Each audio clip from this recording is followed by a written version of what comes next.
Yes, people, what's good? Welcome back to the channel and welcome to a very, very happy European football review. Also, a bit of a Premier League review. Obviously, we don't want to do much Premier League talk because obviously you know the state of the Premier League right now for us. It's not at the very best. It's still the Premier League show, but we're going to talk more on European football today because, listen, United 5-4, absolute thriller against Lyon, and Arsenal do the double of a Real Madrid. We're gonna get into that. But yeah, people, make sure when you are heading in, make sure you guys are hitting the like and subscribe button. I've officially reached 180 subs, but that's not the goal. That's not the goal. We need to get to 200 subs by the end of April. So 20 of you. I was just on the Big Six. Big up the Big Six show every single time. I was on the call-in show. Big up to Saeed, Grizz, Tobes, and Turkish. Big up Steve and Matisse as well, even though they weren't there. Thank you guys for having me on as well. If you guys ever come across this video, thank you for having me on the call-in show. And it was great. It was great chatting footy with these guys because they're very, very knowledgeable people. They're very knowledgeable people. They had the Big Six show for a reason. They've been on a journey, and massive congratulations to them. But AN Sports is on a journey themselves. AN Sports is on a journey ourselves. We got to get to, the end goal is not to 200 subs. We need to get to 1,000, more than that. But enough of that for now. Josh, welcome back to the channel, my bro. How are you doing? I know you're ecstatic. I can tell by the look on your face. You are a very happy man. I am indeed a very happy man, Akavan. Obviously, when you go and win at the Bernabeu to progress to the Champions League semi-finals, you're going to be a very happy man. So, your voice is very, very quiet. Well, what can I say? Oh, sorry. Is that better?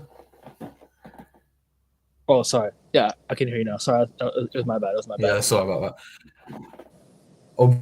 Obviously, when you win at the Bernabeu to book your place in the Champions League semi-finals for only the third time in your club's history, you're going to be a very happy man, Akavan. You know what? It's been good because of that. Good week for me, obviously, as an Arsenal fan. I have just had a 2-hour nap and woke up just in time for the show scheduling. So, me personally, I'm getting a bit inconsistent, like our league performances, but I'm still trying to push on. I'm still trying to get on this channel. And I didn't even realise we hit 180 subs, so congratulations, Akavan. And if there's any of you that are watching that haven't subscribed yet, subscribe now. Yep. So big up, bro, for the shout out, and yeah, make sure you guys are liking and subscribing to the channel. But let's start. There's many places to start. Do you want to start at United, or do you want to start at Arsenal? What's the bigger talking point here? Arsenal getting through against Real Madrid, or do you want to talk about the thrill that happened at Old Trafford last night? I think the Champions League is always the forefront, isn't it? Of course, yeah. Go ahead, bro. Floor is yours. Well, Real Madrid, Arsenal. Can I just say, to a man, everyone turned up. Even Odegaard in the second half turned up. And I've been one of the guy's biggest critics. He was much improved from the first half when he kept giving the ball away.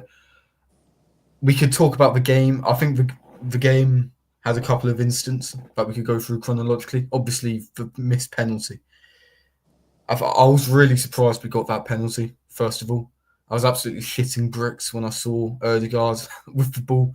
Then I saw Saka step up and I was like, please, come on. This is the most important penalty of your career after the Euros final. Don't bottle it, please. But he tried the nonchalant gimmick. Courtois made him look like a fool. And I was like, Christ above, this club is satanic. We ain't getting through tonight. And then, obviously, they then get awarded a penalty. And I'm like, nah. I was preparing to go to the gym and everything because I was like, I can't watch this unfold. I cannot watch us unfold on a 3-goal lead. I just can't. And then referee VAR takes about 5 minutes. Eventually, they come to the decision of offside. And I was like, nah, we've caught life here. I don't know if I can last much longer. It's only about 25 minutes in, and I've already been shitting my pants about twice already. I was like, Christ above. But fair play, rest of the half, we stuck to it. Real Madrid, all they could do was throw crosses into the box. We nullified them to to a fantastic extent. We go into the second half. They make a few substitutions. Nothing much changes. And then a brilliant piece of interplay outside the Real Madrid box. Odegaard to Rice, back to Odegaard, to Marino, to Bukayo Saka. Makes amends for his first half miss. Dinks Courtois. After Carvajal tried to rattle him at half time, by the way. And we're a goal to the good. Now, while I'm still celebrating and going, come on, get in, and all that, all you do after your team scores, we immediately chuck it away. We immediately chuck away the record against Real Madrid, whereby we have never conceded. Raya, I don't know why you didn't play it out for a long ball. Saliba, I don't know what you were doing dilly-dallying. But in the Champions League quarterfinals at the Bernabeu, you can never, ever lose concentration. Unfortunately, they did. Vinny tucks it away. And then felt a bit nervy, but we were never affected, which I was surprised by. Never affected at all. Obviously, Endrick had a brilliant chance on the 91st minute to at least win on the night, but he managed to somehow scrape it wide. And then Mikel Merino again. What a pass. Martinelli, 90 minutes in his legs compared to Brahim Diaz's 20. And yet Martinelli still outruns him, still outpaces him, buries it past Courtois.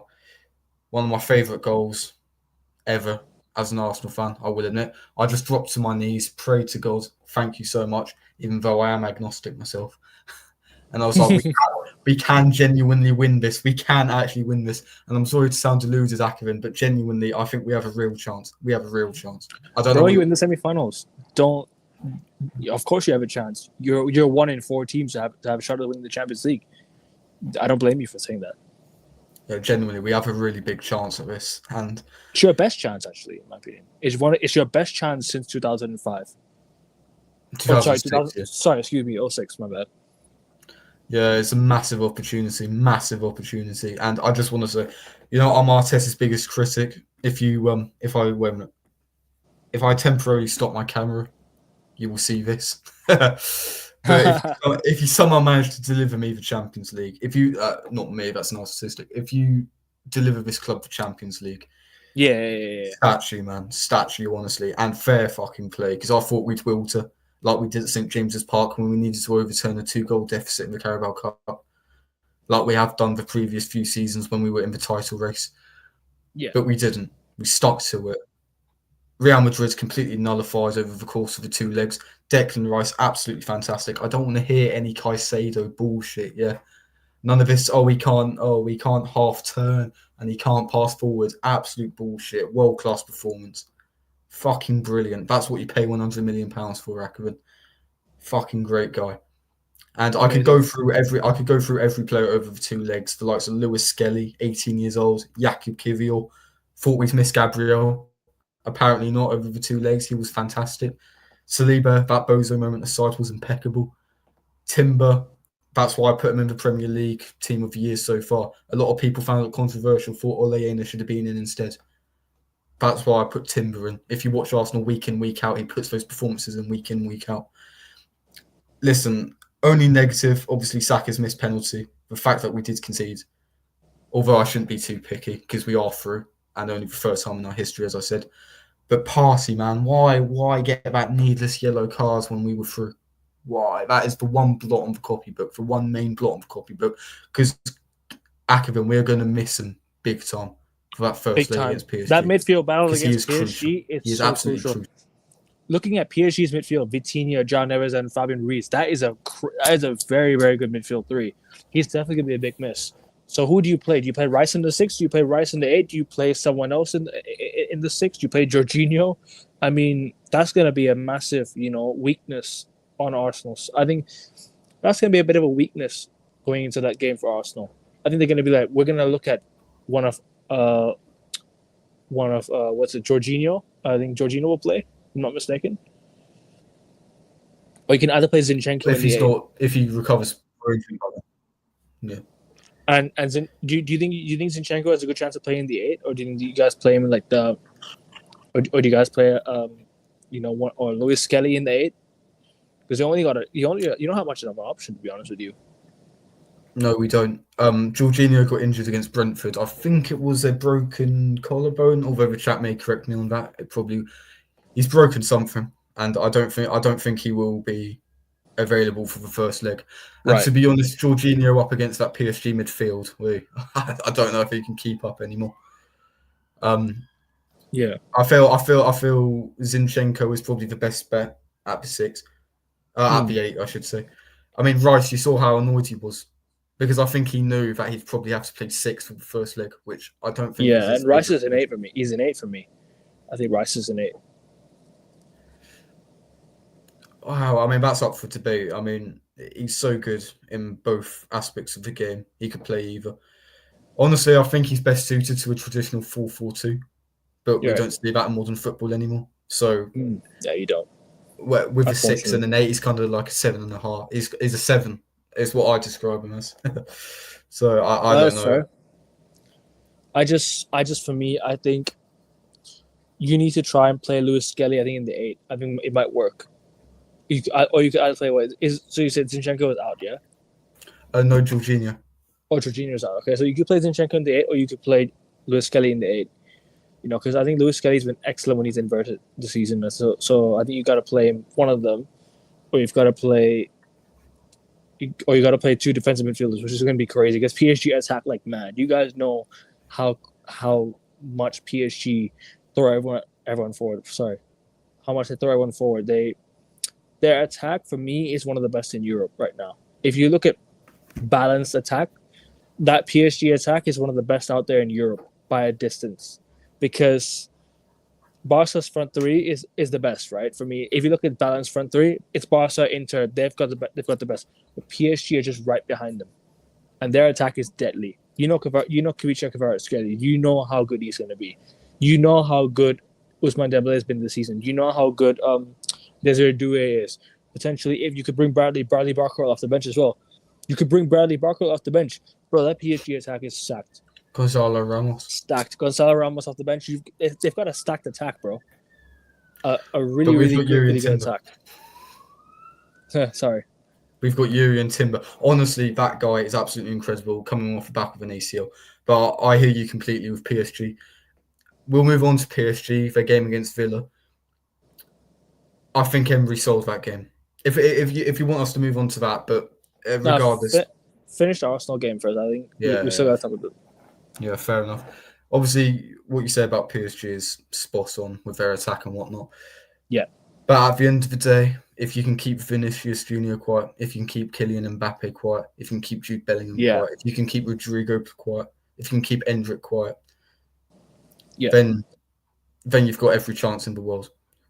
Honestly, if you can keep them guys out, we can keep out anyone, in my opinion, for the rest of this competition.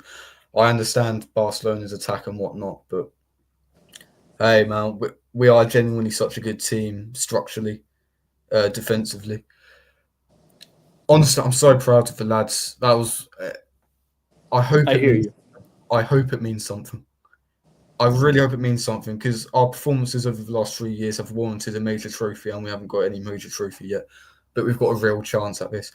I feel these semi-final ties, the last 4 teams left in the competition, it is the first time in quite a few years where all 4 teams are evenly matched. All 4 teams can cause damage to the other. All 4 teams can put up a real fight for the crown. And I just hope it's us that come out on the right side. But we've got a long way to go. That second leg, especially at the Parc des Princes, and even as I mentioned earlier, with Partey being suspended, that's going to be a massive miss for the first leg. Do you know what I think, though? I think it's more to do with how Arsenal turn up. It's more to do with how Arsenal turn up. PSG's attack, PSG's team, they're going to throw everyone at the ball. They're going to throw everyone forward. And for me, I think I have to give credit to Arsenal. Like, Real Madrid's attack this year, there's no cohesion. Like I said, Mbappe, Vinny, Rodrigo, they don't link up. They 3 left wingers. the 3 left wingers, exactly. I mentioned Rodrigo's a left winger. His best position for me is a left winger. His best, I think most natural position, I think, is a left winger for Real Madrid. I think all 3 of them are left wingers. It's hard to differentiate who's the better left winger there, because for me, I think if you're looking at based off of this season, based off of the last 12 months, I'd probably say Rodrigo's been the best attacker. He's Yeah, I been can see that. he's been their what you call a savior if that makes sense. He saved Real Madrid against Man City. He saved them against what was it? Who else did he save them against? Well, to be fair with you, he's a very very good player, all right. And no matter what Real Madrid decide to do right now, they need to strengthen. They need to find a cohesion in that front three because, like I said, once they click, it's going to be scary facing them. That front three is a very very scary front three, even if individually they don't play with each other. They play more individually because Mbappe's going to want to play for himself, then Vinny's going to want to play for himself, then Rodrigo's going to be like, you know what, I'm left out here. What do I do? For me, if I had to pick a player that I like the most out of those three, it's Rodrigo. Rodrigo's class. Fair enough. Top Although player. he has got 0 goals in his last 13 games, if I'm not mistaken. But I understand what you mean. But I understand me, he's crucial to that attack. He's very, very crucial, and like if he adds that X factor to Real Madrid, and that's what they missed. I think they missed a Toni Kroos in this team. They miss a fullback. They do a proper fullback. I think next season when they get Trent, I don't know if he starts over Carvajal, which he probably should. I think he probably will. But when Carvajal comes back, he'll definitely play a lot more. Akavin, do you think adding Trent to that Real Madrid team against Arsenal in the second leg, would that have had any different bearing on the result, do you think? No. I mean, their crosses might have been a bit better. The thing is, Real Madrid does not have anyone that can that can get onto the end of a header. And like I said, Mbappe, Vinny, Rodrigo do not play with each other. They play alone. They're individual players. They're not a team player. Mbappe is for himself. Rodrigo's, I don't know how to say for himself or not, but Vinny is for himself. So this is what I'm trying to say. That attack is not going to get you anywhere. And I think Real Madrid signing Mbappe might have been a detriment to that team because I'll tell you why. Real Madrid won the Champions League the year before Mbappe signed. If I'm not mistaken. They won the Champions League without Mbappe 2 times in the last 3 years. 2 times in the last 3 years. They're out now, so that's done. That's going to be 2 and 4. His former club in the semis as well. Exactly. Imagine that PSG with Mbappe up front right now. Would it work? I don't know. I don't know because Luis Enrique did say that he can't defend. He doesn't track back, doesn't he? Mbappe. So look, Mbappe is a great player. I'm not taking anything away from Kylian Mbappe. But it's the arrogance that these guys have, that they think that they have every right to think that they're the best, for sure. They're playing for Real Madrid, right? Vinny's won the Champions League. Rodrigo's won the Champions League. They have every right to think that they're the best. But Mbappe coming in brings that down a bit, don't you think? Of course it does. At the end of the day, it is a clash of egos. I mean, we only have to go back to the Galactico era with likes of R9, Beckham, Roberto Carlos, Luis Figo, and all that. Yeah, there's people like you can even look at PSG. Funnily enough, with their Galactico era with Neymar, Mbappe, Messi up front. I don't think they got past the quarters, if I'm not mistaken. So, like football, at the end of the day, if it was played on paper, then the same team would win it every year. Real Madrid. Yeah, 100%. But it's not played on paper, is it? There's so much more. They have the best players by name. They have the best players by name, not by current form. Team. Yeah. And Arsenal were a team over the 2 legs. Real Madrid weren't. Facts. Over the 2 legs, they were so poor. I don't know what the game plan was, especially in that second leg, apart from cross to 5'10" Mbappe when you've got 6 foot plus Kivior and Saliba to marshal defence. Yeah. Couldn't outpace him. And then all Bellingham trying to get Rice rattled so he misses, so he gets booked for the first leg of the semi-final. Rice did a good job. Rudiger stamping on Lewis Skelly, by the way. Don't think that should have been a red card. I watched it in real. I watched it in real time. I'm like, how do you not check VAR for that? That's a red card all day, every day. That ref was fantastic, yeah. And I'm not saying I hear the referee was brilliant that day. As a neutral, I think the referee was very, very fair that day. I think he was very, very. It's hard to say the referee had a individually. The referee had a good performance as a ref as a whole. I think refereeing the game that day, I think he did a good job. I think Great. just that one mistake he made was not giving Rudiger a red card. Yeah, fair And enough. and you know how biased I am towards Real Madrid because I love Real Madrid as a club, and I just think they deserve to get eliminated for a reason. They've just been absolutely terrible. They've not looked great all season. If you actually watch Real Madrid, they've not been great all season. Well, They've struggled in a lot of games. that's Sorry, go what on. Barcelona. I spoke to a few Barcelona fans, and they were like, if you've actually watched or followed Real Madrid this season, then getting knocked out 5-1 by Arsenal wasn't a surprise at all. Wasn't a surprise at all. That's what they were saying. And I was like, oh, at the end of the day, this is Arsenal Football Club you're on about. But in the end, they were correct. I mean, what was actually the game plan? It felt to me like Ancelotti was just, we're Real Madrid, we're 3-0 down. You know what to do. Just go out there and play. Arteta tactically outclassed him.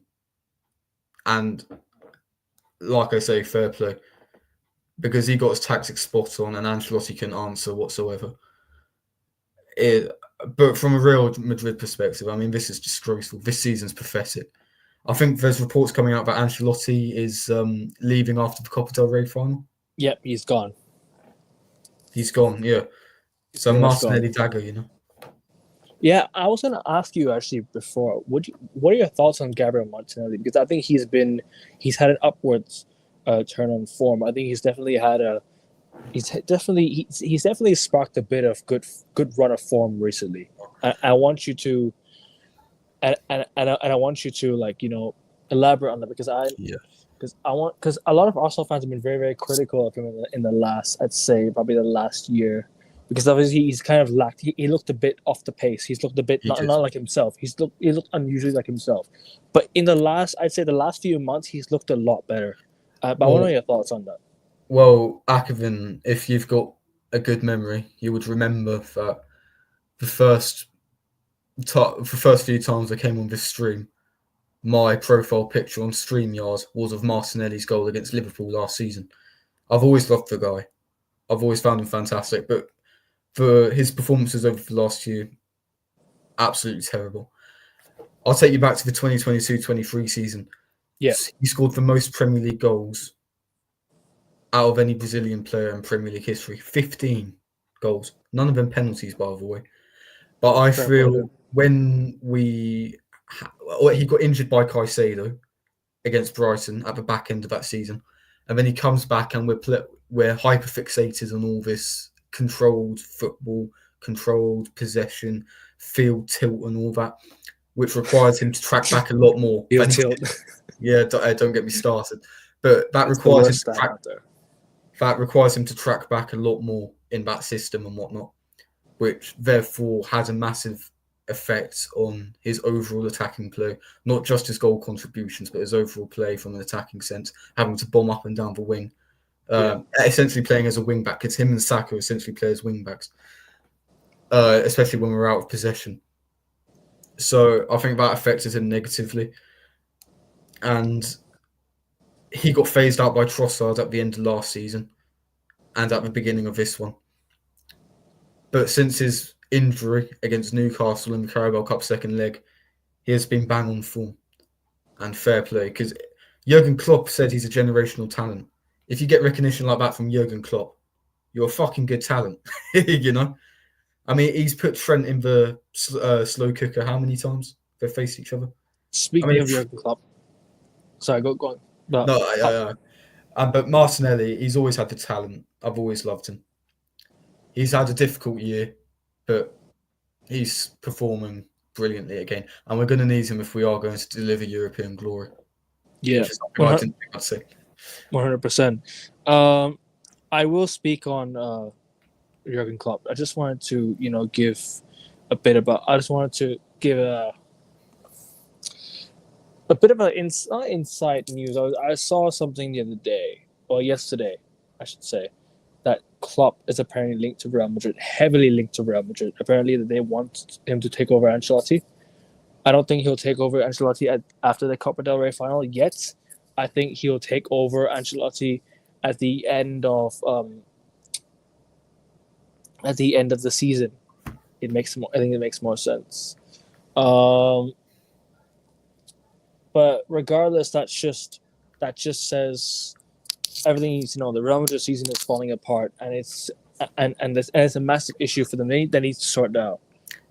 Oh my god. Akoven, could you imagine the plot twist where the reason why Trent decided to join Real Madrid was because he knew Jurgen Klopp was coming next year? Hey, wait, that would be absolutely insane. That would be That was one of the biggest that's storylines. that's a butterfly effect. Would you say that? Would you say that's a butterfly effect? Uh, well, I mean, we don't know, do we? But it would be really fun to believe that's the case.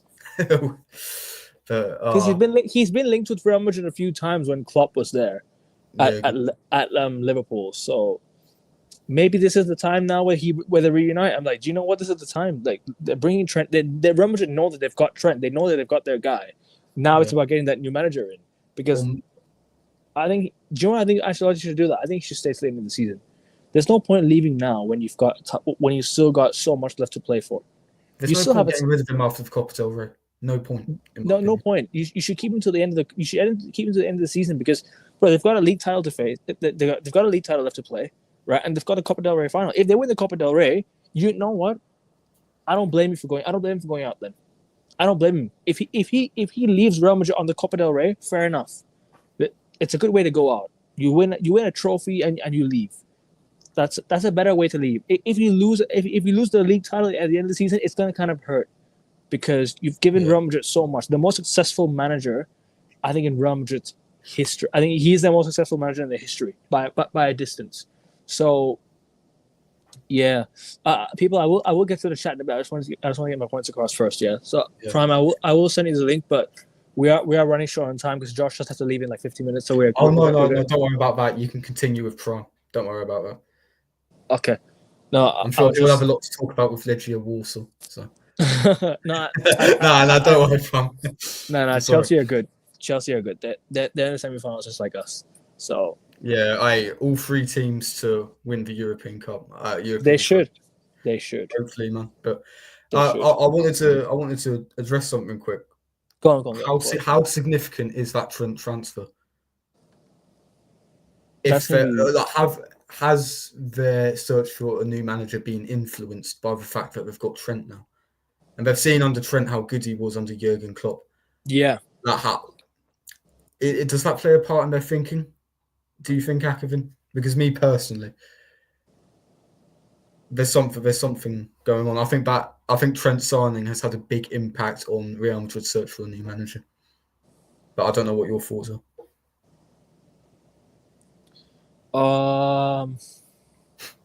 I'll say this though. Bringing in Klopp, right, will kind of give Real Madrid more freedom to play football, a lot more because, well, Ancelotti's football is still a bit of freedom, but in terms of Klopp, he likes that heavy mental football. Like he likes to throw everyone forward, just like overload everyone into the box, like just go at it.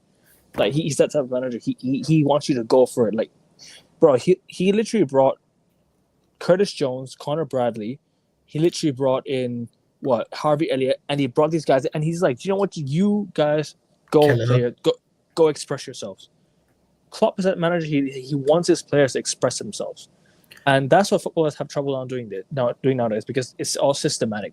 It's all system based in football. Express yourselves on the pitch. Akoven, could you imagine Klopp versus Flick in El Clasico? Hey, that would be insane, man. That'd be brilliant. Ancelotti's already big enough. But he needs to get the best. He needs to win this cup final. I'm on about like the style of play. No, I hear it. I think style of play is definitely insane. I would love to see Klopp at Madrid, but no, Real Madrid would be good for sure. But I feel this is a bit unconventional in terms of how Real Madrid operate as well, because if you look at Klopp's managerial career, it's always taken him a few years to win major trophies at his clubs. At his two clubs, I should say, Liverpool and Borussia Dortmund. But he's always had to take a few years. Obviously, at Real Madrid, they're going to expect instant success. So it'll be interesting to see how he performs in his first year. But hey, I'm excited for Barcelona versus Real Madrid next season if it is Klopp that ends up coming in. But at the same time, I don't know if it's entirely realistic because he said he was running out of energy last year, and then he immediately hopped into the Leipzig role in the boardroom, Yeah. and now he's immediately going straight to Real Madrid. I feel that's a bit too quick if he's ran out of energy. Let's not forget the Spanish media is even worse than the English media for football and whatnot. So I don't really get his way of thinking. I don't know if he just wanted to leave Liverpool and wanted to not leave on a sour note and get attacked by scousers or whatever, but I don't know. It's strange. I think it's strange. And this comment is hilarious. Yeah. There were discussions of Maguire playing a striker because he has a better shot. He has a better what was it? Shot accuracy than Rasmus Højlund, bro. He almost scored against Forest, and I scored the winner against against Leon, last minute winner, and he was one further forward. Rasmus Højlund goes off, we score. Rasmus Højlund is not a better striker than Harry Maguire. That's hilarious. And you know what? He was responding to some fans on Instagram, like, bro, don't respond on social media, respond on the pitch. You know, the mentality of some of these players nowadays. Relates to Real Madrid, by the way. All this talk about the remontada and whatnot. Yeah, all right, pal. but last night was Football Heritage remontada, bro. That's Manchester United. Back in the day, it was, bro. That was Manchester United at its peak, like at the peak of his powers, bro. We were scoring winning goal after winning goal after winning goal. That last night was Football Heritage. And yes, we're Manchester. Yes, we're so shit, yeah, but we're still Manchester United. We still pull off these moments at times. You know, you still got to give credit where it's due. You know. Yeah, fair play. You know, I want to get rid of Maguire. Hey, listen, Don C, he's the best of a bad bunch. And I will say this now. Nah, he did save us, but like he's not good enough still. Come on, for what we want to be. Is he your own Ronald Koeman, scoring loads of goals from centre back? I don't know. Possibly. Oh no, Ramos used to score goals from centre back. We used to, yeah, fair. Ramos used to bag goals from centre back, bro. Who else used to bag goals from centre back? I'm trying to remember who it was. It wasn't just Ramos. It was another one. I did mention Ronald Koeman. What are you talking about? We're talking about like who used to score a lot of goals from centre back. Like who used to consistently bag from set pieces from centre backs. Not say like in today's day, but back then. Sorry? John Terry. John Terry, yeah. I was thinking of him as well. John Terry, yeah. I'll be back in a sec. No worries. All good, Robert. Big up, man.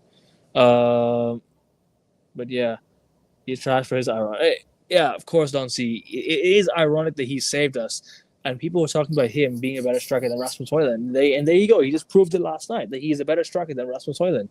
Play Maguire up top, he'll bag you goals from a header.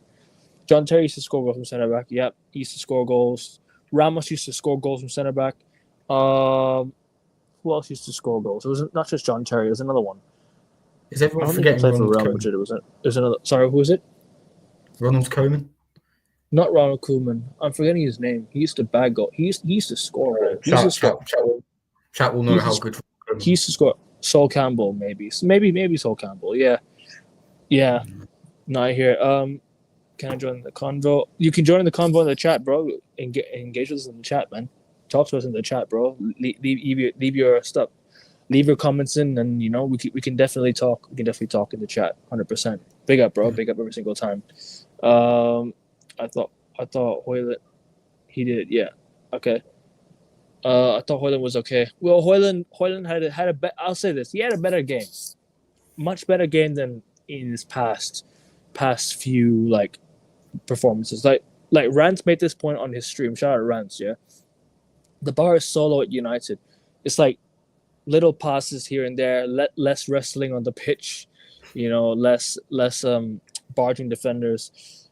It was more laying off passes. I thought Garnacho in the first half was good. Second half, he could miss that chance, man. It would have sent us through in normal time. Absolute sitter, bro. You've done the defender already. You sat him down. All you had to do was put that ball in the back of the net. That's all you had to do. But yeah, back to Champions League football. Ahmad could that's be one right. for the semis, even Delict. Yeah, I think Delict will come back. I'm not so sure about Ahmad, but definitely, but I'm hearing. I think Delict will come back. You're gonna need Ahmad. We will. We need to score some. We need some goals, man. Ahmad's definitely going to get us some goals, so we're going to need him for sure. But one final thing: fair play, Mikel Arteta. Fair play to those players on the pitch.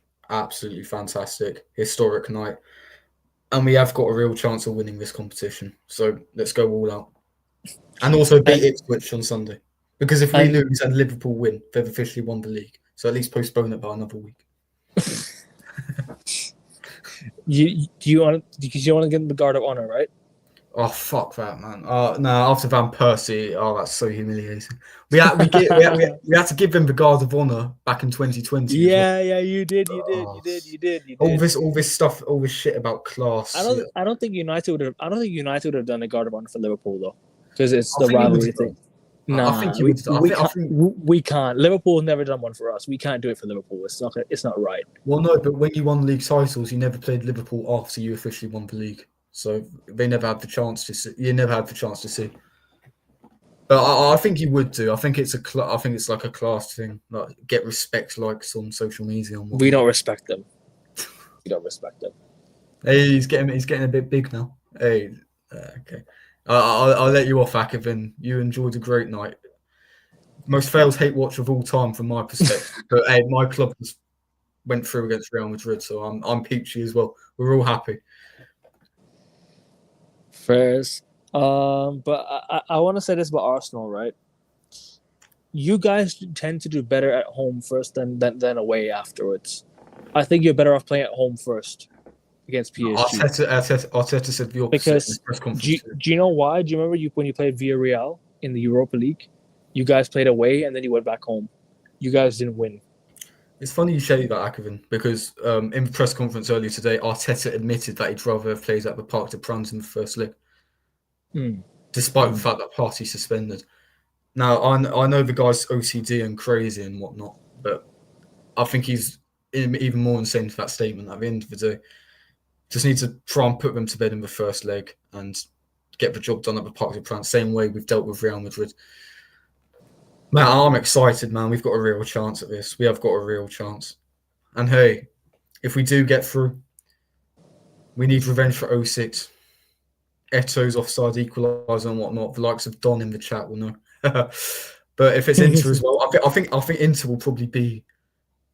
I wouldn't say tougher, but we'll find it harder to create chances against. I'd say Barca are the favourites to win the whole thing, in my opinion. Now, yeah, I think they've got the best. I think they've got the most balance. I think it's them and Inter have got the most balanced squads. I think PSG is still lacking a bit of balance, but I think if you compare it to like the likes of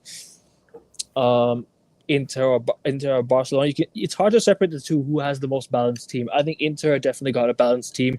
Barca's team this season have definitely been on another level. I think they're playing arguably the best football out there. So yeah, and Jay makes a good point about Thuram is injured, so that is kind of looking spooky for Inter. But then they had Lautaro Martinez, so that's something that might be that if Lautaro Martinez can step up for them, that might be something important that they need. They need that striker because the goal he scored right against Bayern at the Allianz was cold. That finish was just unbelievable. The way he nestled that ball into the back of the net, like the way he placed it as well. Not even just that. How he put it in the back of the net. It was like a outside the boot toe. It was like an outside the boot toe poke or whatever it was into the top corner. That was a class goal by Inter Milan. So yeah, Lautaro is definitely going to be a massive player for them. They've got Barella, they've got DeMarco, they've got Bastoni. So it's definitely going to be something for them to look at. But yeah, we are going to move on to United. We're definitely going to move on to Man United. I think it's going to be the next topic, but make sure you guys are hitting the likes and subscribing to the channel. We need to get to 200 subs before the end of April. So people, let's get there. Let's subscribe and let's get to the goal. I might be back for hard work for nothing. We need Ahmad. I agree. We need Ahmad. We need Ahmad for sure. And I will talk about this guy in a bit. Casemiro, bro. Honestly, like I was literally slating Casemiro after the Liverpool game, and ever since then, I just like, do you know what? I might have exaggerated because I think Casemiro's just been class for us.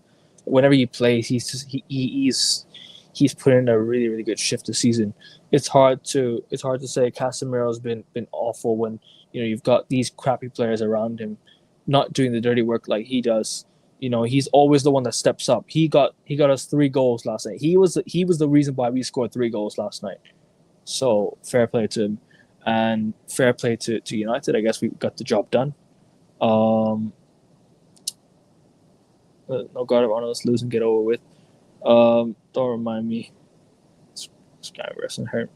Oh, bro, I know you must be. I know you must be missing that. I know you must be like, you know what? Those times were spooky and like, yeah, trust me. I know you don't want to think about that. I can relate. I can definitely relate. But yeah, I don't know what else to do. We can talk about United, I guess. I think United's the one that we should move on to. But we're waiting for Josh. We're waiting for Prime to come back. But make sure you guys are liking and subscribing. I'll be right back as well in a bit, people. But just continue to smash up the likes and leave a comment in the chat, please.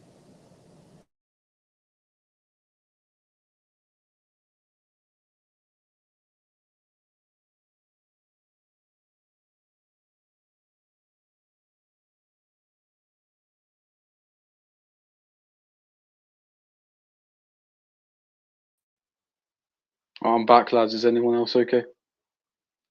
Yeah, I'm just here. You can continue the final part of the Arsenal segment. I'll just be right back in a bit. Yeah, that's okay. Yeah, sorry about that, lads. Enormous technical difficulties on my end. I believe, okay, and I don't know about anyone else in the chat, but I seriously believe. Oh, it's going to be hard, but I do genuinely believe. Obviously, we've already beaten PSG this season, albeit they didn't have Kvaratskhelia, and Dembele was left out for disciplinary reasons. But still, Fucking hell. it's going to be tough. It's going to be really tough. Yeah. And Sorry, guys. hey, man, it's all right, Prime. It's all right, Prime. Don't worry. At the end of the day, Real Madrid, they were poor. Arteta made them look poor with his tactics. We made them look poor because we ran further than them. I don't remember the exact stats, but at the end of the day, if you don't put in the desired effort, if you don't have the desired game plan available, you're going to suffer. And Real Madrid I think the suffered. stat was like Real Madrid ran 3 times less than you guys. I don't know if that's for the second leg or over both legs, but yeah, I think it was over both legs. Real were awful. I mean, as much as we can say Real were They were poor and playing they've for been poor all themselves. season, Arsenal also made them look poor, man. And They were when also deserved it. They were the best team. like, oh no, obviously they massively deserved it. And when you look at players like Saka, not fully fit, the performance I don't think Saka was like at his. Why am I getting another phone? Fuck off, man. Sorry. No worries.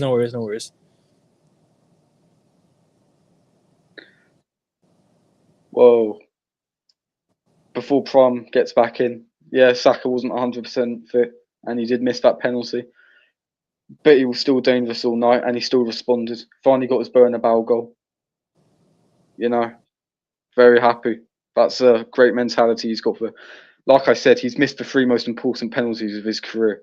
The Euros final, West Ham in the midst of the title race for the final stretch, and obviously Real Madrid last night. But luckily, it didn't affect him and it didn't affect us. So, very happy. Great mentality from the guy. And if anyone deserves this Champions League, it's him. Because he was our only bright spark during our dark times. And hopefully he's bringing us to the light. Sorry, I'll be right back in a bit, but Josh, just continue the chat. Yeah, just read the chat and continue what you're talking about. Continuing what I was talking about, man. I mean, let's talk about the PSG Aston Villa game then. Actually, next. Okay. Then. You can kick this off. I'll be right back. Right, I'll kick off with that. First half, PSG completely outclassed Villa. I think what does have to be put into account was the fact that, unlike Aston Villa, PSG didn't play a league game at the weekend. I think the French FA allowed that. I don't know why. I think it's unfair for their opponents.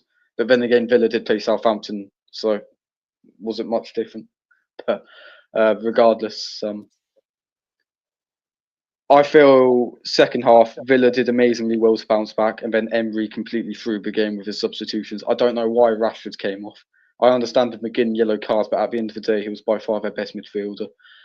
I feel if you're going to throw Watkins on, why not play Rashford on the left as well?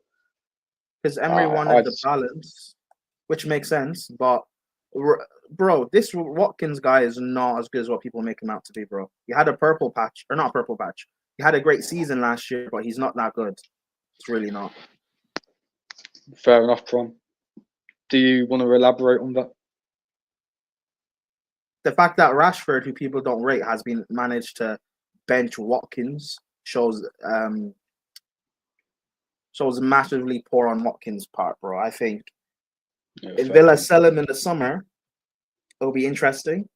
It'll be interesting to see if Villa actually buy Rashford long term. I think Rashford, I keep saying it, for Arsenal is a signing that makes sense. I've been saying it. Like, it would be a good signing for Arsenal, especially what Rashford can do in big moments. We know what Rashford is like in big moments. And we know Arsenal need players that will step up in big moments.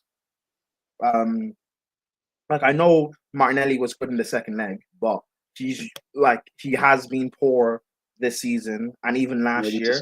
So if you can bring in a Rashford, you can play on the left, play up top, and he'll be a difference maker for you guys in big games, particularly in Europe, where I know you're having a good campaign this year, but like usually Arsenal struggle in Europe. So I think that could be something that could help you guys. And also just a different environment, different feel. I think Arsenal would suit, or Rashford would suit Arsenal. But yeah, the Real Madrid stuff, like that first leg and even the second one, I've not seen Arsenal in a very, very long time put in, okay, cool. We don't play that would suit Rashford. We don't play away that would suit Rashford. But I've not seen Arsenal in a very, very long time put in a performance like that. Bro. That was one of the best performances I've probably ever seen from Arsenal, both legs. And this shows, like, when I say Arteta is he's a brilliant coach, and I think he's a good tactician, not an elite one, but I think he's a very good tactician. This shows it in these big moments. And when I say your squad is good enough to be winning these major trophies, this shows it, what you guys did against Real Madrid home and away. Now, as much as all the Arteta inners are gas and saying that, see, I told you Saka's better than Rodrigo. I told you Rice is better than this guy. I told you this, I told you that, which is amazing. You have to at least make the final now, if not go on and win. I think PSG, they're not really that good. You guys are weak, PSG. The final, Inter's better than you. And Barca have different makers in Yamal, Lewandowski's experience, etc. Pedri. However, final is a final is a final. It's a one-off game. Like, it doesn't matter if a team's better than you. On the day, you can win a final. Man United beat City last year in a final. It's a one-off game. So, we'll see. But I think if you don't get over the line, it needs to be a serious question of should Arteta go? And you go and bring in someone who's better, who can get you guys over the line consistently. Because when I keep saying you should be winning, you should have been winning some of these domestic cups along the way. You should be winning these trophies. You know, the fact that Arsenal fans were scared going into a second leg against Real Madrid. I know it's the Bernabeu, but Arsenal have not conceded more than 2 goals in over a year, and Real Madrid haven't made a 3 goal margin comeback in a very, very, very long time. It's not something that happens. Yes, it's not. Yeah, it's not something that happens typically in the Champions League like that.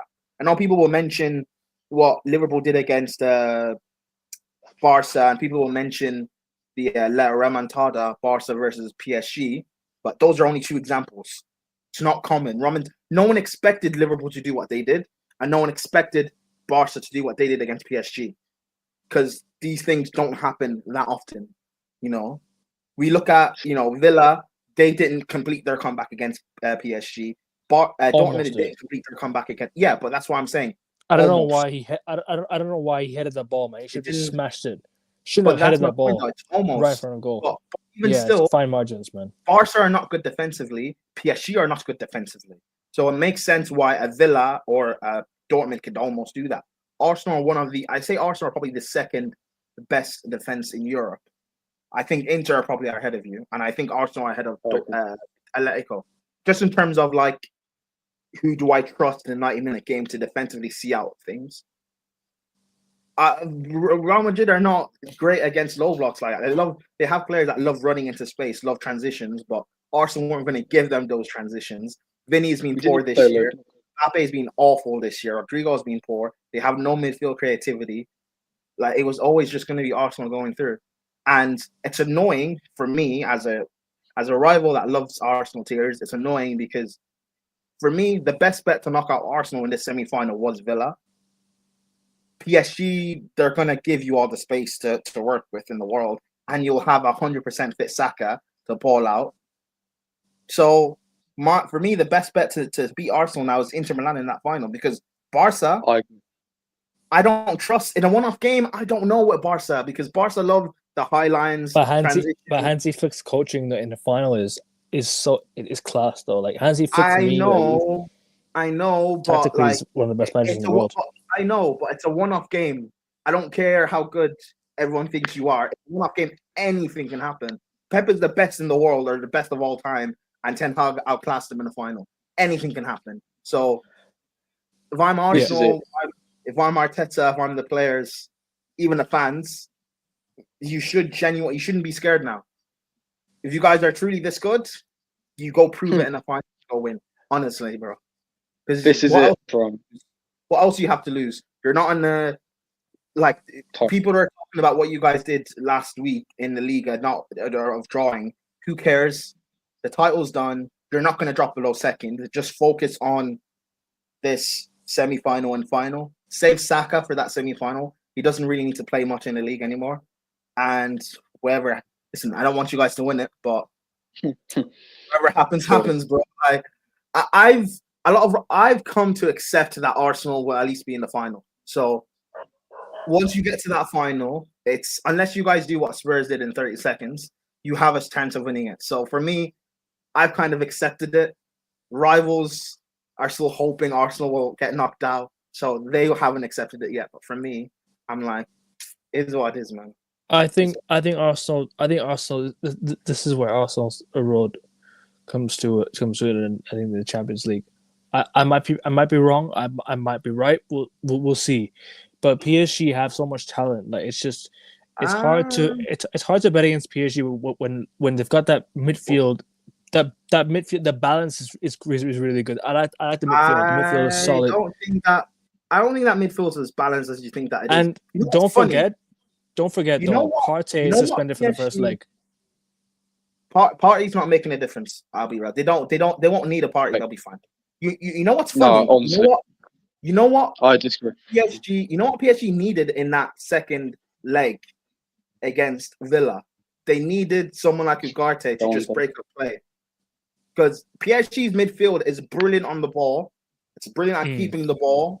But when you just need someone to just break things down, they don't have a DM. They don't have a destroyer. I think Partey, the first leg being at the Emirates is fine. Not having Partey. The second leg in Paris, where it could still be in the balance, that's when you'll probably need him. So I think first leg is don't be, bro. This PSG team is not, bro. They're so wasteful in front of goal. I don't trust Dembele. People are saying he's a leader now. I don't trust Dembele. Kvaratskhelia and Doué are talented, but Arsenal have shown that they can keep out. But Real Madrid are full of individuals, though. I think Real Madrid are full of individual players. Like, they don't play as a team. They're more individual players. I know, and that's one thing I was like, you know what? Arsenal can exploit this. Arsenal can be like, you know what? We play as a team. Real Madrid are very, very selfish. I agree, but you can still exploit PSG. PSG are good tactically, but like, bro, I don't know why anyone would be scared of this PSG side. I'll be so real. What I saw against what Villa did, nah, bro. I'll be real. It depends what happens in the first leg. To be honest with you, we can't say for sure what's going to happen now. Obviously, we'll see the team news come the game. I think that's when I think I can give our real predictions, because Arsenal should. I know the league's done right for Arsenal, but they should use these league games as momentum. Wait. Don C said Arsenal will win the final. Hey, save that. I'm surprised Don came out with that, man. But save that. I feel Prime makes a really good point. I think Inter would be harder for us to win. Yeah, they're the most balanced team. I think you have to go back to match week 4 of the Champions League when we travelled to the San Siro, albeit it was a dodgy penalty. They rotated about half their team from what I could gather, and they still comfortably kept us out. We created a few chances, but they were from set pieces and whatnot. We really. It was another Arteta 1-0 away defeat. I think Simeone Inzaghi is just an incredible coach. I think Simeone Inzaghi is just an incredible head coach. I think he's just tactically out there. He's one of the best in the world. Like doing what he does, implementing his style. He is definitely arguably one of the most. He's one of the best coaches in the world. Yeah, it's hard to bet against him. On the semi-finals as well. I mean, I mentioned earlier how we beat PSG in game week 2, but that was without Dembele due to disciplinary reasons, and obviously they hadn't brought Kvaratskhelia yet.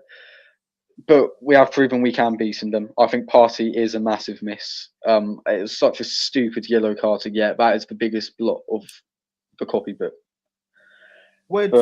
If he didn't get booked, Partey, would the yellow cards have been cleared? Yeah, they would have done.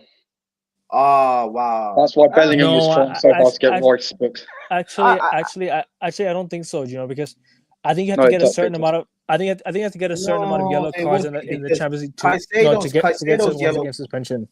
I think they're cleared. I think they would have been. No, I think they're cleared.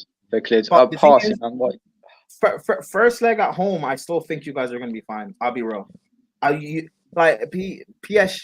they're drilled tactically, and Enrique is a brilliant coach, but like they're too wasteful in front of goal, bro. They're way too wasteful in front of goal. One thing I do want to mention, Prime, I'll let you finish your point. No, I'm done. Sorry. Oh no, it's okay. Cheers. I just wanted to say, the finals hosted in Munich 4 times in Champions League history. The final has been played in Munich. Those previous 4 finals, a football club has won the European Cup for the first time. Nottingham Forest in 1979, Marseille in 1993, Dortmund in 97, and Chelsea in 2012. History would dictate that whoever wins this semi-final between Arsenal and PSG goes on to win it. A bit of a history thing there. And also, there's a 50% chance that a new winner will be a winner. Out of those 4 times, 2 of them have been English sides. Hey, Prime, you're getting my hopes up, man. Hey, so what? Wait, what are we saying? It's going to be a North London Derby Super Cup final. I'll be there, bro. That would be brilliant. I can't. Hey, hold on. If Spurs win, does that mean that Arsenal give them the Champions League? Crazy. Spurs get Champions League if they win the Europa League. That's crazy. No, give them the Champions League trophy. Yeah, that's what I want. But then Ange stays. But then Ange will stay. So? No, I think he's gone either way. You think so? You think he's gone? Imagine winning the Champions League just to lose the Super Cup final against Spurs. Well, I could give less of a shit, mate.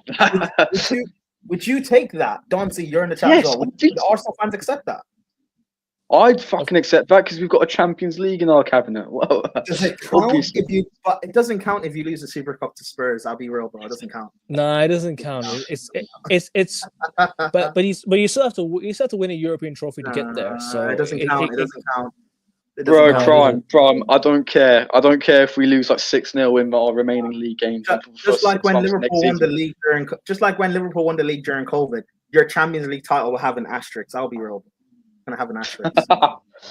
Nah, man. Nah. Well, I suppose, yeah. To be fair, just like Liverpool. I don't know, man. I think Bodo Glimt will probably beat them anyway. So. No, Bodo Glimt are giant killers, bro. I don't know. I don't like. I think Bodo Glimt are very, very good. They're very, very good. Bro, Lazio, they locked out Lazio, who are one of the favorites. they've played strong European sides over the last this season and over the last few years and stuff. They almost got something. They almost got something against us as well in the against league phase United as well. So they were very, very close to doing something. I wouldn't count out Bodo Glimt, bro. I think whoever comes out of the side of United versus Bilbao will probably win it, in my opinion. Hey, Don C, do you know how unbearable M. Dinero will be if Spurs beat them in the Super Cup final? Hey, he's gonna be shameless, isn't he? Hey, London clubs win European trophies this season. Arsenal, Spurs, and Chelsea, bro. We'll be there. Let's go. Oh, all three trophy parades in London. That'd be insane. United are also a London club. Don't count us out of that.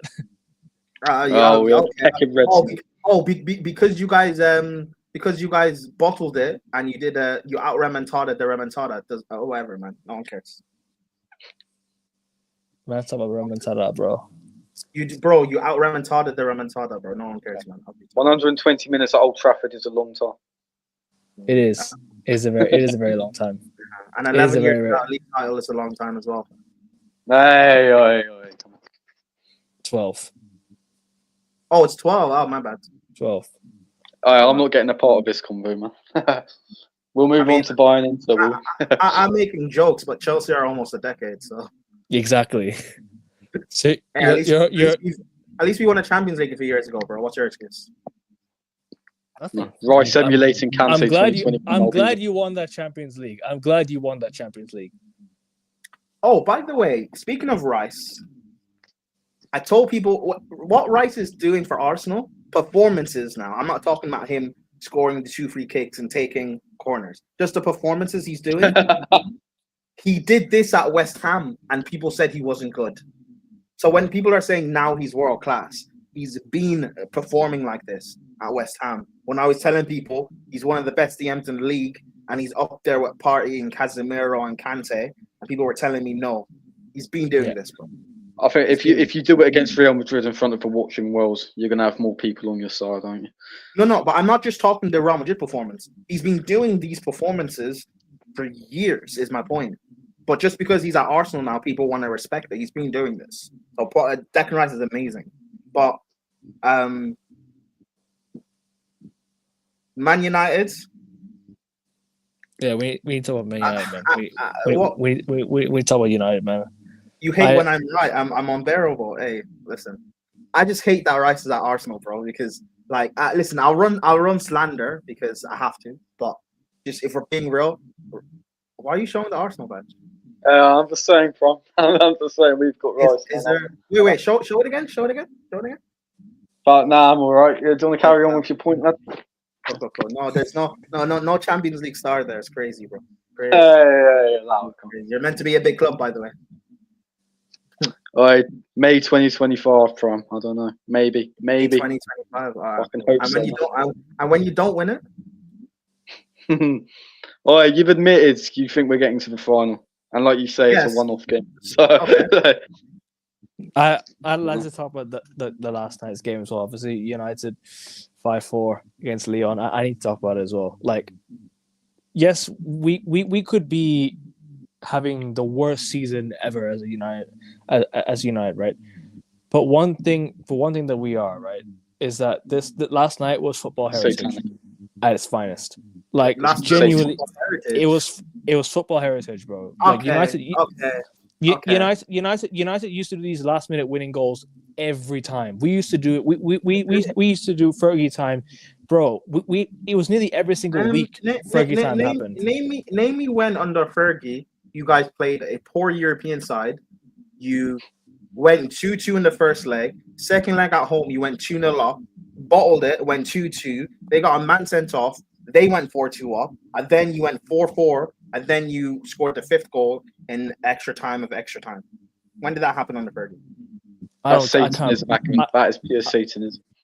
I can't remember. But regardless, still the fact that we had to do that to come back and win, we used to do, against the Lyon team that has Lacazette up top, by the way. But okay, bro, we got Rasmus Højlund up top, bro. I take Lacazette over Højlund any day of the fucking week, bro. Real talk. I trust me, you would not. I would. Actually, you No, wouldn't. over Hoyland, yes, I would. Over Hoyland, yes, I would. But He ran anyways, more in 30 minutes than he did in the last it year. it was a roller coaster of emotions last night. Like, look, we should not have been in the position that we were in. I think United should have just saw the game and like after 2-0. I think we should have just. It should have been 3-0 United. Garnacho missed an absolute sitter in front of goal. Like, you should have buried that. That'd have been the game wrapped up, right? I think. Look, probably wouldn't have been. It'd have been done since the first. If we had taken our chances in the first half, that's good. That's game over. So I was desperately disappointed with Leon's performance, man. I switched it to Frankfurt Spurs for fuck's sake because I thought you guys were like coaxing him. And the way we came back though last night, like look, at the end of the day, right? Football is all about having it's all about emotions, and last night was definitely something that I'll definitely live long in my memory. Like, we can be as bad. It doesn't matter how bad we are. Like that game was crazy. It was definitely like a game that I'll remember for a very, very, very long time. And hopefully we do go on to win this Europa League now, because that was a classic. That was definitely a classic. One of the most crazy games I've ever seen. It was the most crazy games, and one of the biggest failed hate watches in recent history. From my one thing I loved is that we scored 3 goals to send us through. Like, I know we shouldn't have been 4-2 down, but the fact that we scored 3 goals to save our European campaign was definitely something out of the blue. After a game like that, you have to win that trophy, and I think we have to. I think you will win it. Hold on. An Arsenal fan saying to another fan, "You must." Crazy. Hey, wait. I'm just saying, after a game like that, Prime. Hey, after a game like that, you must. Don't do that. Hey, we all must, Prime. We all must. No. Mine's already we all done. must. I already have my trophy. You two must. Okay. No. We must more. We have to more than Arsenal, because we need to get to that Champions League next season by winning that Europa League. Bro, Man United are going to finish 15th and get Champions League. Imagine we finish 15th to get Champions League. Man City drop out of Champions League and get Europa League next season. The thing is, Man United will banter Man City, and then you guys will get knocked out of the league phase in the Champions League. That's what will happen. We probably will. That's going to happen next season anyways, but still, you got to do what you got to do. You scrape into 24th and then somehow make your way to the quarters. Something like that. It'll be ridiculous. But like I said, Dante, chill. Spurs aren't beating Bodo Glint, bro. Hey, listen, I'm the only one that's saying it, but everyone's thinking Spurs will batter Glint and they'll win it. Spurs are not beating Bodo. I didn't say that. No, I mean like the footballing world. Or like, beating Bodo Glint. By the way, Josh, your earphones. Your earphones making a bit of noise. Oh, I think it's your mic is touching your clothing. Your jersey? Yeah. It's touching the scummy Arsenal shirt, or whatever. No, but anyways, like I said, last night was incredible. Like the fact that it was like 5 a.m. for me when it happened was unbelievable. And Harry Maguire, of all players, to get the winning goal, like you just, it's something that, like, look. Yeah, I agree. We have to win this Europa League now. We must. We have to. If we don't win it, then this is gonna be just a game that will be a great night out. It'll just be a great night out if we don't win it. If we win it, this was the game that won us the Europa League. If we were to win it. Robbie Savage predicted that Maguire would score as well. If any of you guys heard the TNT Sports, it was absolutely unbearable. It was like watching MUTV. But the fact that we're missing Xerxes up front, we don't have a lethal goal scorer. You know what? Cool. You're talking about Xerxes and Rasmus not being good. We get it, man. Speak on big game Bruno, man. World class for Man United. Speak on him, bro. He's been unbelievable in the last month and a half. I have to give credit where it's due. Hey, I have to give credit Was where it's Musa- due. was Musa right? He's Was Musa been right? he's been very very good the last month. I have to give credit. I give Bruno praise. right? Was Sorry, Musa was right about Bruno, man. Has he been world class for Man United? I don't think he's been world class, but he's been a cult hero. Cult hero, fair play. He's been a For a cult club hero. like Man United, that is a bloody good thing to be. It's been a cult hero. Hey, I think because better for United than Pogba. no, Pogba won us at Europa League final. Wait, hold on. So Fernandes. Hold on. Who did you play in that Europa League final, by the way? Ajax. Who's the manager? I can't remember who it was. I know who the manager Oh, was. you talking about Ajax manager or United manager? Mourinho. No. Don't twist what I said. You know what I said. Who was the manager? I said. Was it Ten What Hag? do you mean? No, it wasn't. It wasn't Ten Hag. It wasn't Ten You know Hag. who it is, wasn't Ten and I Hag. know who it is. No. It wasn't. It wasn't Ten Hag. It wasn't Ten Hag. Hey, Kevin, who was the goalkeeper as well? Onana. I think. And who was the manager? I can't remember who the manager was. It was not Ten Hag. Ten Hag didn't join until a year or so later. Really? When was that Europa League final? 2017. Ten Hag was not the manager then. He had joined a year or so later. He joined a year or so later, I think, yeah. So we're in his first year in the job, he got to the semi-finals. That's insane. Ten Hag disrespecting City. Surely. Oh no, you're right. It wasn't Onana, but who was in that Ajax team? It was Onana in goal. It was Bottlejob De Ligt in defense. Van der Beek was playing, I think. Van der Beek was playing in that team. Bottlejob as well. What's his name again? The guy that was playing up top for he's Danish. Forgot his name. Kasper Dolberg. Thank you. You had Frankie De Jong was there. David Klaassen was there. But even then, like Bruno played in that Europa League final in 2021 and we lost. So if we win the Europa League this year, he's definitely accomplished the same amount of trophies as Paul Pogba, or he's accomplished the same amount of he's won things more that than Paul Pogba Pogba has at United. He's won more than Pogba because he's won the FA Cup as well. Pogba disappeared against Chelsea. True. But even then, if I had to pick who was better, who was better to watch, who was better for if I say what I say, I'm gonna be in big trouble anyway. So it's fine. Right, lads. Really nice speaking to you two, but I need to go now. So enjoy the rest of this thing. No worries. It's all right. Josh, but quick before you go, your score predictions for the Arsenal game this weekend. If we lose and Liverpool win, they win the league, and we at least need to delay their title parade by a week. So I'll go 2-0 Arsenal. Okay. Sweet. Fair enough. Adios, lads. Don't forget to subscribe and enjoy the rest of it. Yeah, big up, bro. I'll see you Monday. I think I'll see you Monday for the Prem review show. I think. Oh, I can't wait for that. Adios. All right, take care, mate. Take care. Yeah. But yeah.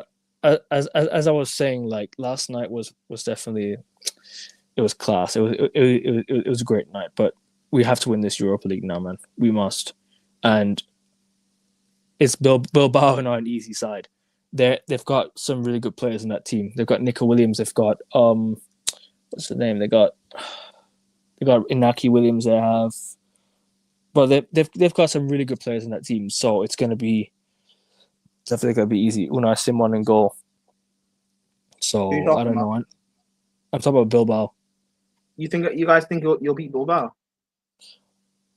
I don't know. Because the finals in their home stadium. I'm a bit worried about that game. The finals in their home stadium, so that's added incentive for them. Yeah, but then again, not everyone makes it to the home for the final. But also, the way Bilbao play is a lot more like they don't play like a European team. They play kind of Prem-esque. They have like attacking P&P wingers. Yeah. And United don't do well against very good side like that. Though. So like,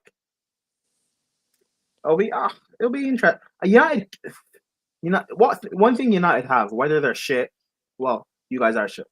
But No, we are. you guys have like big game players. You have match winners. You know, Casemiro, Bruno, Maguire, Ahmad. You could say Manu, whatever it is. Like people will just like pop out of nowhere with something. So that's why I don't write United off in big games. You see that when you guys play Chelsea or other teams, and I always say United have a chance to win. I don't know why United. People just write off United. You guys have, and that's why it's annoying, I guess, for you guys, or from your perspective with Amarin, because if he just set you guys up just to play to your strengths, you guys would win a lot more games, and you wouldn't be 3 points away from 17 or 3 positions away from 17.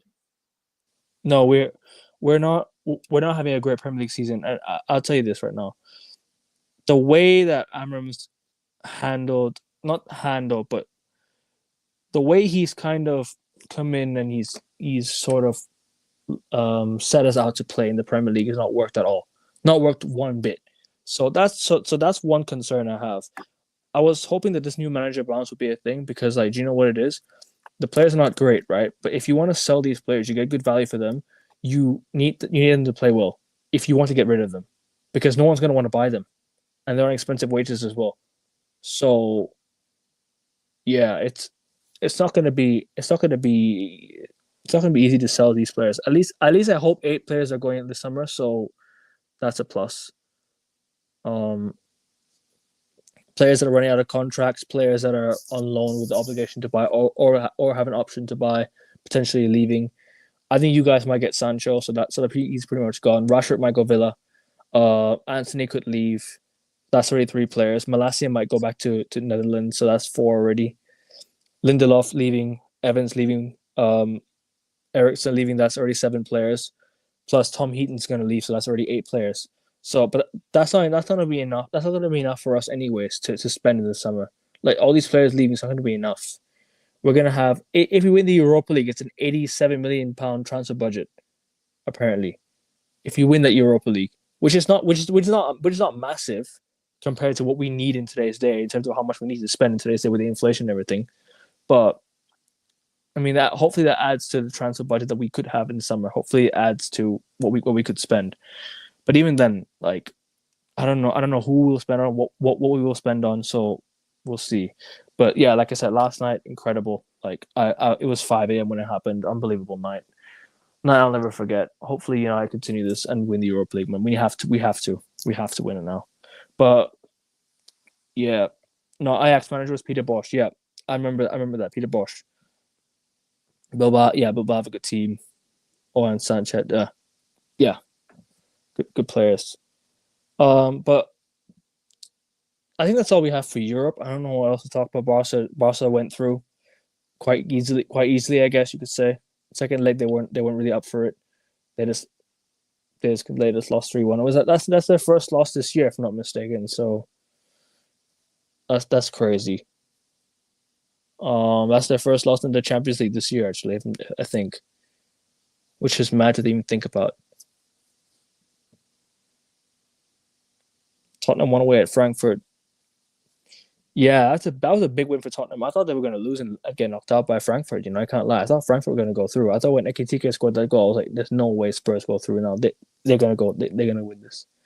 Frankfurt are probably going to be. Frankfurt will be in the semifinals with Bodo Glimt or whoever. And fair play to Bodo Glimt. They're through to the semis. They're going to play Spurs. It'll be a tough game. We'll see. But I would love to see. I would love to see us get to the final and play Spurs and beat them, and it'd be hilarious. It'd be hilarious. Hakim Ziyech was playing for them as well, bro. He was your guy.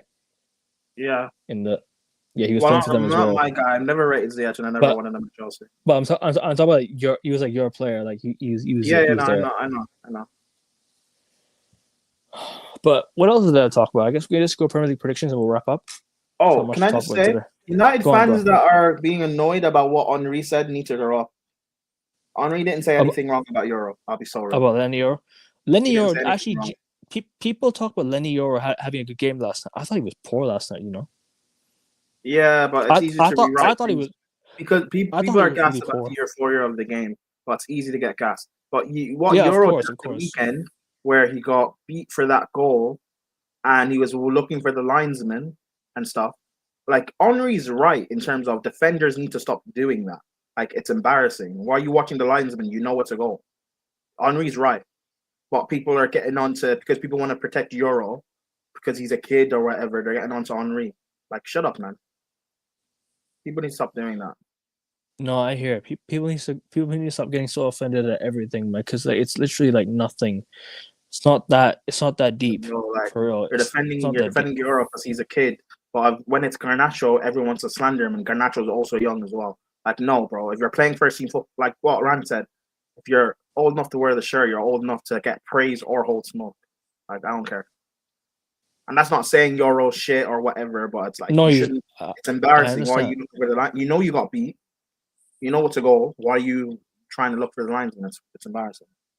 No, I understand what you mean, bro. It's people need to relax. Like it's not that. It's really not that deep about the opinions. It's just an opinion. Like we're having one of our worst seasons ever, and people getting so offended at opinions on players. Like they really need to like just stop worrying too much about what other people think and just mind their own business. Because football fans are just too offended at everything nowadays. When United won the when actually let me hold on. Let me even check. Sorry. I have something Man United v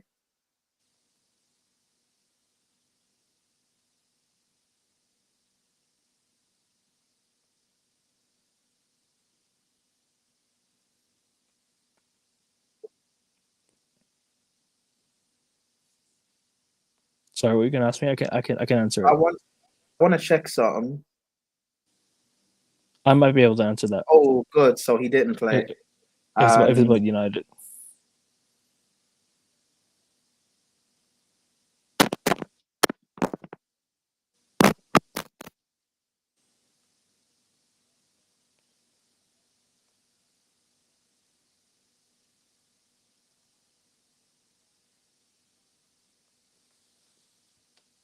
Sorry, what are you saying?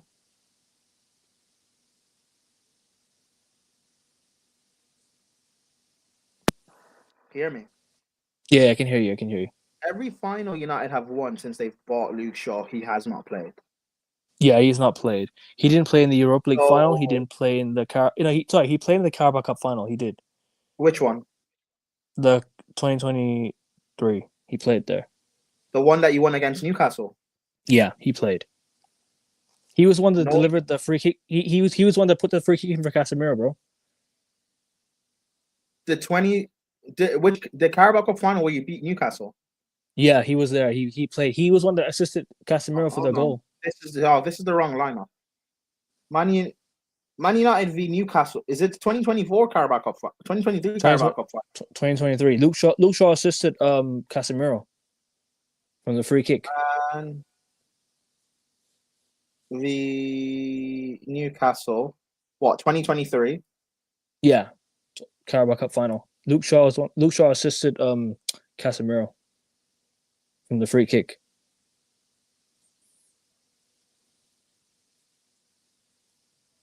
And Luke Shaw didn't play the 2020. Okay, my bad. He didn't play.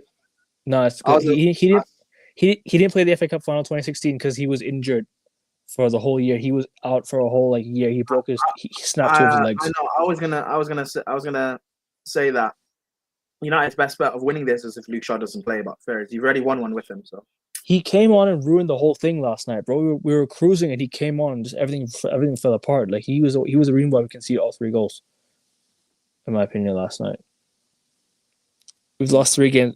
We just lost it. Yeah, we've lost. And you know, Ari, we've not won there since in front of fans since 2019. We won there 4-1 during lockdown, but albeit there's no fans. 2019 was the last time we won away at Newcastle with fans. 2-0.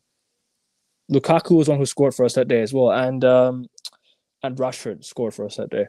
A 2-0 win away at Newcastle.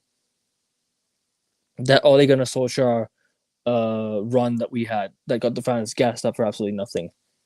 But yeah. But I think we'll get to Premier League predictions now. We don't have much to talk about. I mean, European football is is what it is. Like it was a good week of European football for me, especially. I'm still gassed about that game. I could watch the winning goal over and over and over again. That was incredible, bro. Honestly, like I may not like Harry Maguire that much, but the goal was unbelievable. I loved it. But let's get to Premier League predictions, anyways. Brentford Brighton.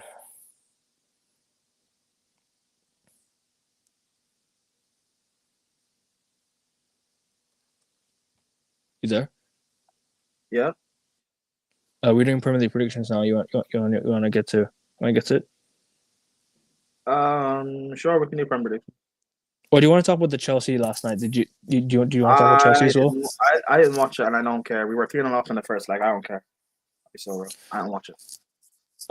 Brentford against Brighton. People are angry, but like I didn't watch it, so I don't know whether the anger or the annoyance is valid or not. But you should make the final regardless. Who are you facing in this? You're facing Rapid Vienna, right? We're playing some Swedish team in the semi-final. And Fiorentina Betis are playing each other. Oh no, Rapid Vienna lost. Wow. Yeah. But it's fine. Well, you're making the final easily. You're easily making the final. Come on. Mm-hmm. But Betis and Fiorentina are not going to be easy. Those two teams are arguably your best bet. I didn't say they'll be easy, but we'll beat them. They're your best bet of winning. Like I know of beating you. Yeah, because they're one of the stronger sides, but we're the strongest side in this competition. No, if Real I agree. Betis You are. Fiorentina were actually good, they wouldn't be in the Conference League, bro. Oh yeah, David. I'm rooting for my guy David De Gea. All right, David De Gea has not won a European trophy, bro. It's cool. He won the Europa League with us. It counts that year. He was there. One? Even the Europa League 2017. Oh, Jose. Did he play? Yeah, he was there. Yeah. He played a bit. Yeah, he played a bit. Okay. It was mostly Romero though, but still, I think he played. Romero won you guys that trophy. Okay. That's cool. He did. But anyways, we'll get to Premier League predictions. Brentford Brighton. I'm gonna go with 2-1 Brighton. What are you saying?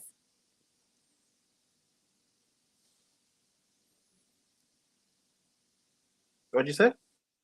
Brentford against Brighton. We're doing predictions now. Brentford beat Brighton. Yeah. I'm gonna go with 2-1 Brighton. 2-2. Palace against Bournemouth. I'm gonna go with 2-2 that one.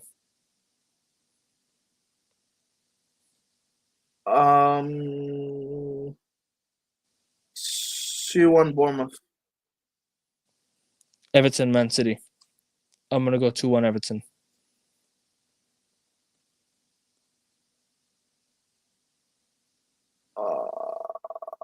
Oh, 3-1 City. West Ham Southampton. 4-1 West Ham. Hey, hold that, Mike's. 1-0 Southampton. Yeah.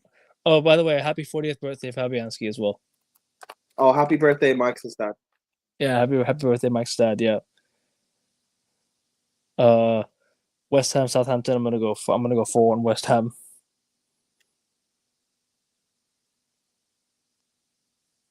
What are you saying? I already said 1-0 Southampton. Villa Newcastle. This one's gonna be interesting. Top 4 battle, or top 5 battle, I should say. It's gonna be interesting because our Newcastle.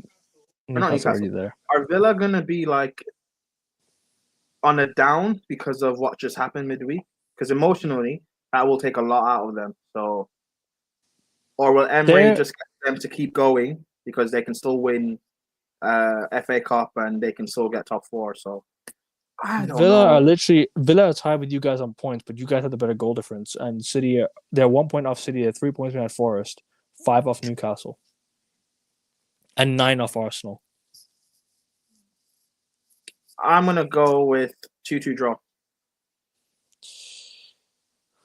I'm gonna go with 2-1 Newcastle. I love Villa, but they ain't gonna win this. I don't see Villa winning this game. Mm-hmm. I think Newcastle can continue the rich vein of form. I think Newcastle are very, very good this season. Like, they've just been unfortunate with injuries. Newcastle won that Carabao. Ever since then, they've won that Carabao Cup. They've been on an absolute tear. Like they scored 4 against Palace in the first half, slapped up United 4-1. Didn't like the result, but they're a great side, Newcastle. Like they're on for bigger and better things for sure. If they didn't have PSR on their side, Newcastle were going to spend as much as they want. They're going to win as much. They're going to win a lot more. Fulham, Chelsea. I'll go 2-1 Chelsea.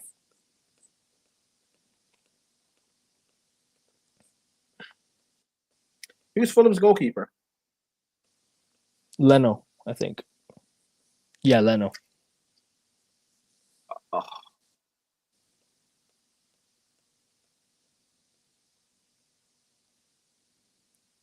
You know what? Chelsea. You must win this game, by the way. Chelsea must win this game. I know.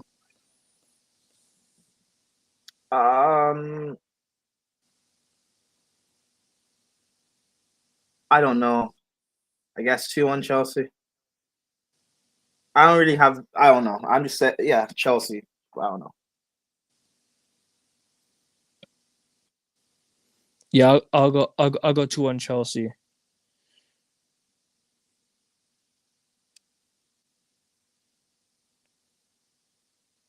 Next game. Hold on, let me bring it up. Ipswich Arsenal. Josh said 2-1 to Arsenal, I think. EP switchy. Or 2-0. So EP I'm gonna switchy. go. I'm gonna go with 2-1 Arsenal. 5-1 or 5. Yeah. 5-1. That's 5-0. 5-0 Arsenal. ooh that yeah. Next United Wolves. Listen, just play the academy players in this game. I'm not bothered. Just rest everyone after that crazy game, please. Can't afford any injuries now. Xerxes played in that dead rubber game against Newcastle, got injured. He's out for the season. So you can't afford any injuries now. You might as well just play a rotated side this weekend. Don't bother playing any one of the first team. I think you can play the academy lads. Give Cheeto minutes. Give maybe if Aiden Heaven's back, try give him some minutes. I don't think he'll play though. Actually, Who you guys playing? Wolves at home, so play Amas at left back. Play the academy lads and maybe play some experienced players around. Play like Mason Mount or whoever. Just rotate completely. I'm gonna go 2-1 Wolves. I ain't bothered about this game. 2-1 to Wolves at Old Trafford.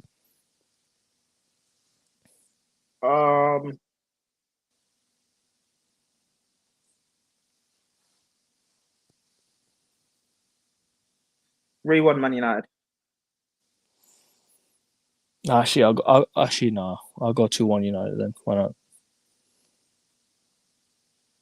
Just play the academy lads. I think they've got something to offer for sure. I'd like to see Cheeto play, Sekou Kone play. Yeah, just give the academy lads some minutes. And Leicester Liverpool.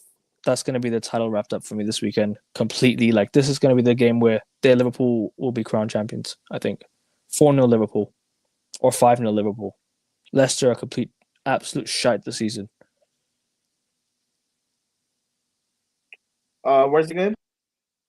At Leicester, King Power. 6-0 Liverpool. 6-0 Liverpool. Fair enough. Spurs Forest. I'm gonna go 2-1 Forest.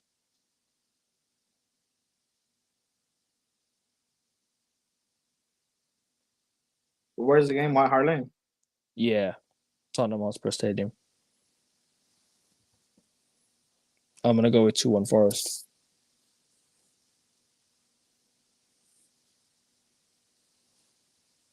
Spurs Forest. Yeah.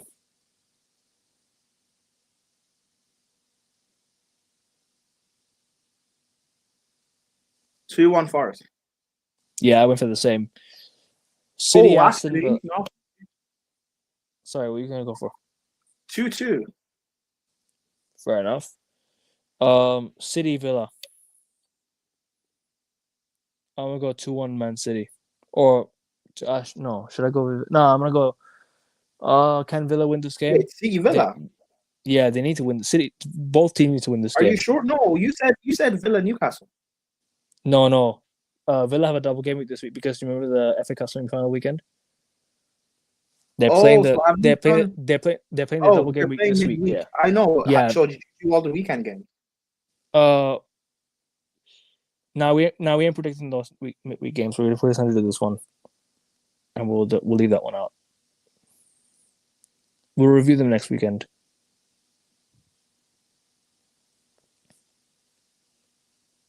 Let's just do the predictions and then we'll close out.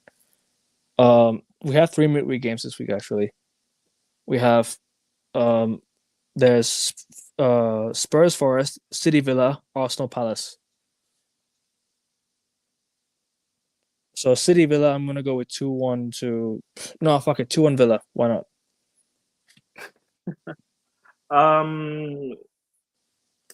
Just throwing it out there. Oh, Rashford. 3-1 Villa. And Arsenal Palace, last but not least. Arsenal Palace. 2-1 Arsenal. 3-1 Arsenal. People said Casemiro was finished and he should leave football because they left him. So Casemiro started haters, bro. Casemiro's been on an absolute tear this season. Like, he deserves a lot of respect, man. He still has the Madrid mentality in him for sure. Like, Casemiro's the only guy he's the most experienced player in the team. He's won all those Champions Leagues and people want to hate him for what? Like, he gives it all every time he steps on that pitch, man. Trust me. Yep, I agree. Play Ahmad Morehouse, yeah. And Amas, yeah. Oh, big up Jake Morehouse, by the way, Irish. Big up, man. My guy. The United player, yeah? Yeah, he's Irish. Big up, man. Yeah, I think Bruno will play. But even then, like, we should just rotate heavily because I don't want any injuries going to that Bilbao game. We need to have everyone fit. Hopefully Ahmad's back, hopefully. That Bilbao game in like 2-3 weeks. You'll be fine. Hopefully. But then Xerxes off the rest of the season, so that's gonna be, that's gonna be a big miss. Hopefully he does return for the final if we do make it, but don't see it. Hopefully Ahmad can return, hopefully Delic can return, hopefully Aiden Heaven can return. So yeah, we will see. We'll see. But thanks for coming on, bro. We'll wrap it up here. Make sure you guys like, share, subscribe. Let's get to 200 subs for the end of April. Like I said, we need to get there. Is Collier back? I'm not sure. I think he is, but I don't think he'll play big minutes yet. But I assume he might be. But we'll see. But thanks for coming on again, bro. I'll definitely catch up with you on Monday, I think. Or maybe like say next weekend. What'd you say? I think we'll catch up again next weekend. Thanks for coming on, bro.